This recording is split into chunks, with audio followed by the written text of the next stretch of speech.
I think there's a pandemic in a state agency of trust. You tell people you're an estate agent, and it's automatically got that connotation of, like a snake oil salesman. People are on the back foot straight away. They're expecting you to lie to them.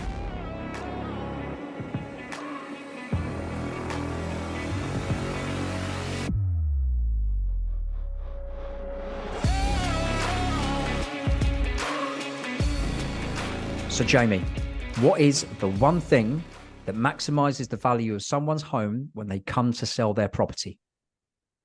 So for me, it's all about building a relationship with the seller that's based on trust and respect. So what I mean by that is that, as you well know, John, in this industry, we've got a lot of sharks, basically. And they build a relationship based on lies, telling people that they can get too much for the property when there's no evidence of that, and selling people long contracts. What I believe is that you should be straight to the point. You should evidence the valuation of the property, show how you can get there based on good comps, be able to show where you get from A to B, where to position the property in the market based on that seller's requirements as well, how quickly they want to sell and move, and that should pull through to the whole transaction of that property. So not bullshitting anyone and giving them a company line to tie them up to a contract, and then just hammer away at that price.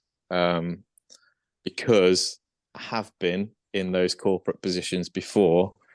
I'll give one example. I went out to value a house, and I had a really, really nice place, really sought after area, valued it at 700,000, and it was worth that money all day long. We'd got a couple of buyers off the back of that, and sold it within a decent time frame. I was on the phone getting the feedback from the vendor, and my area director was in the office that day, and basically it could only hear my side of the conversation, but the whole conversation went like this. She thought I want £1 million for the property, and I said, unfortunately, you're not going to get £1 million for the property.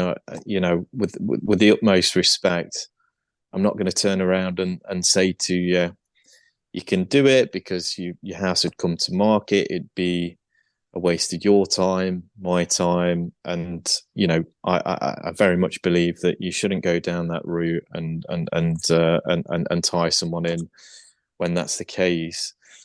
Put the phone down and said, I'd love to work with you. Just please think about all that I've said, and if you genuinely do want to get the property sold, then give me a call. Here's my details. You'll have all my information. Put the phone down. Literally that minute, I get dived on by the AD, and he says, bring her back up and tell her you can get £1 million. Yeah. And I said, the first thing that I said is, this is embarrassing.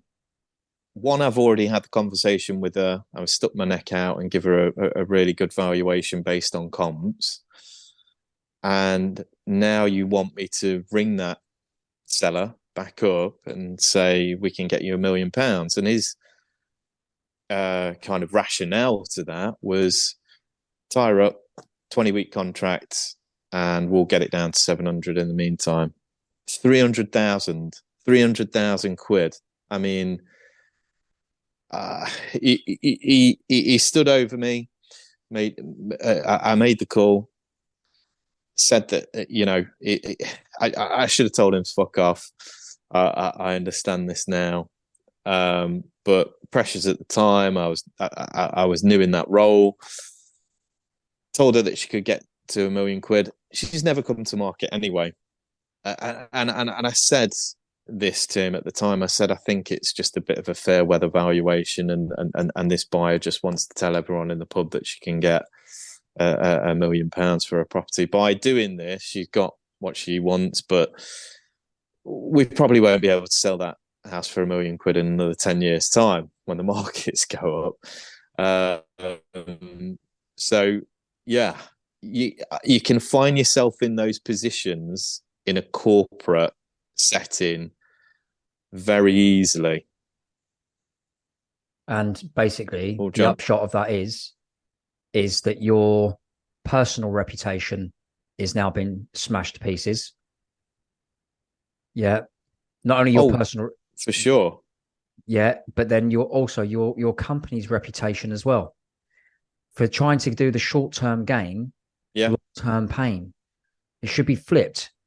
Give you an example. Imagine this. Imagine your director said this to you, right? So I've gone and done wrong. I've come back to the office, and my director, the owner of the business, he said to me, right, we've got the a flat on Lowood Court 575.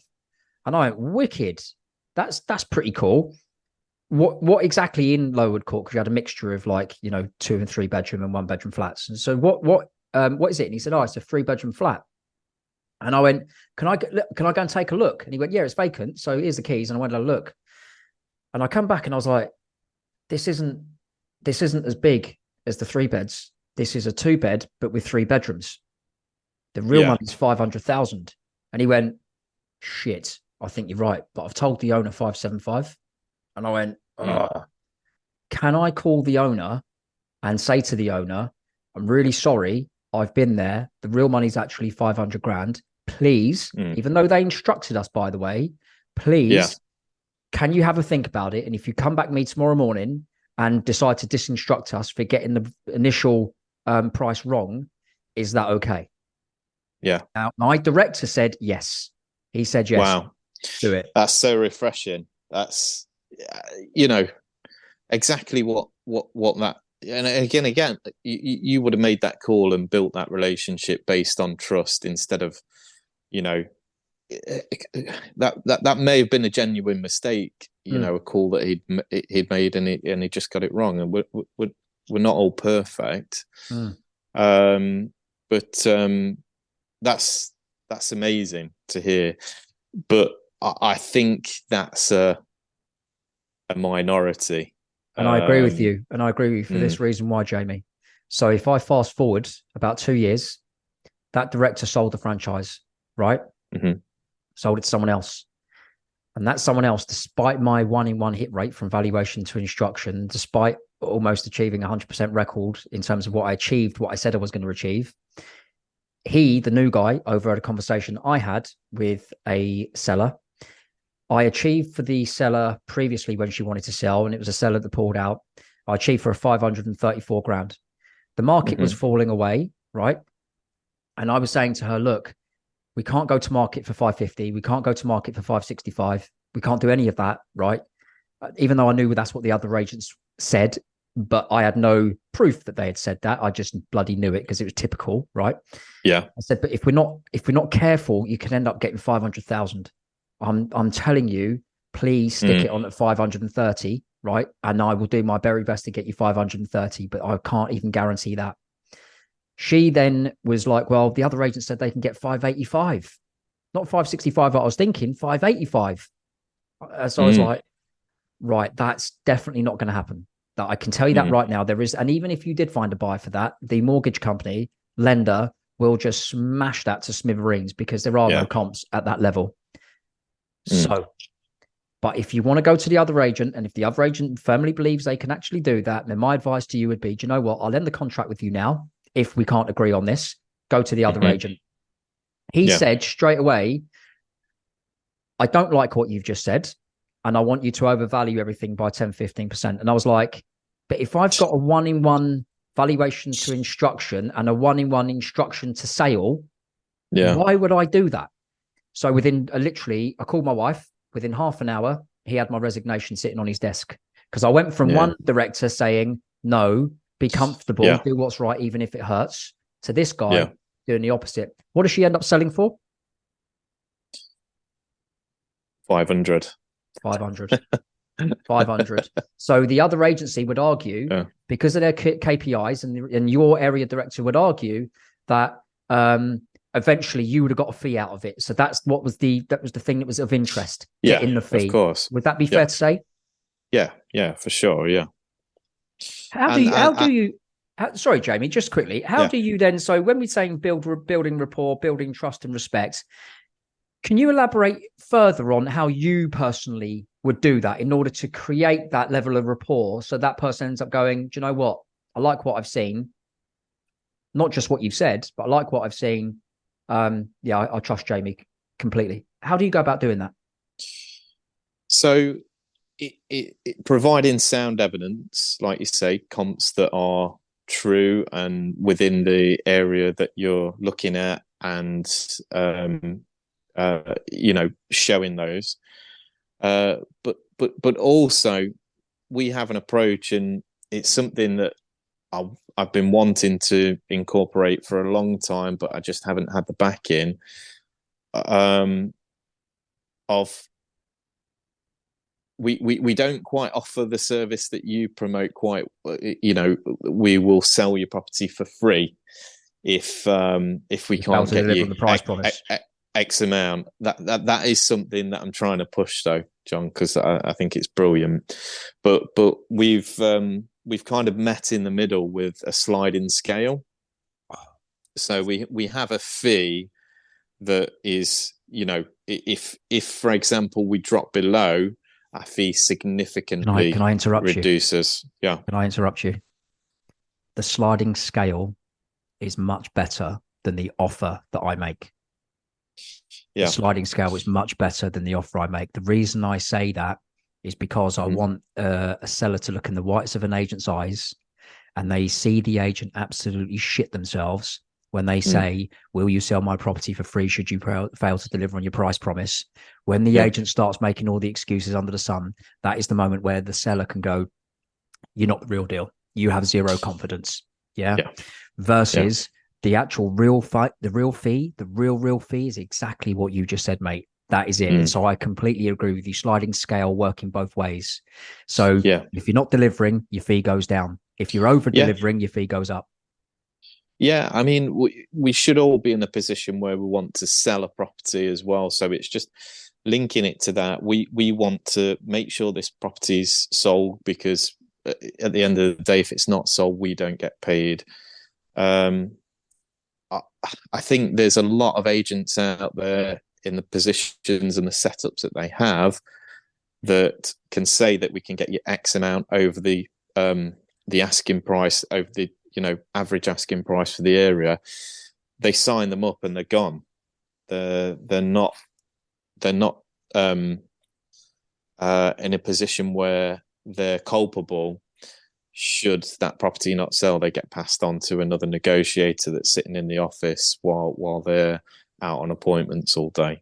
But why is that important to you, though, Jamie? You personally, why is it important to you that you get stuff on it exactly as it should be in creating that rapport? Why?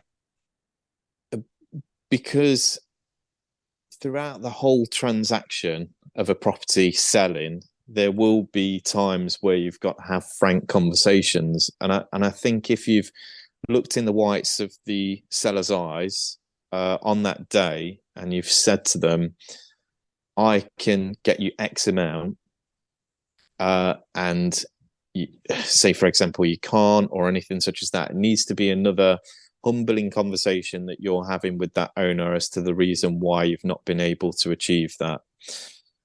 And another thing other than the fee is that we don't believe in tying anyone in to long contracts. So if there's competition out there with us, and again, it's another thing that will help build trust. You can't win them all, but we're putting that out there. Is that we'll sign an agency fee based a contract with people based on 0 weeks. So you put it on the market tomorrow, you want to come off in two days after, we'll allow you to do that. If at any time our service is subpar to what we've said that we're going to achieve, then you can walk out the door. Why is that important? Because so many agents tie people up, and the best part of their experience will be that valuation.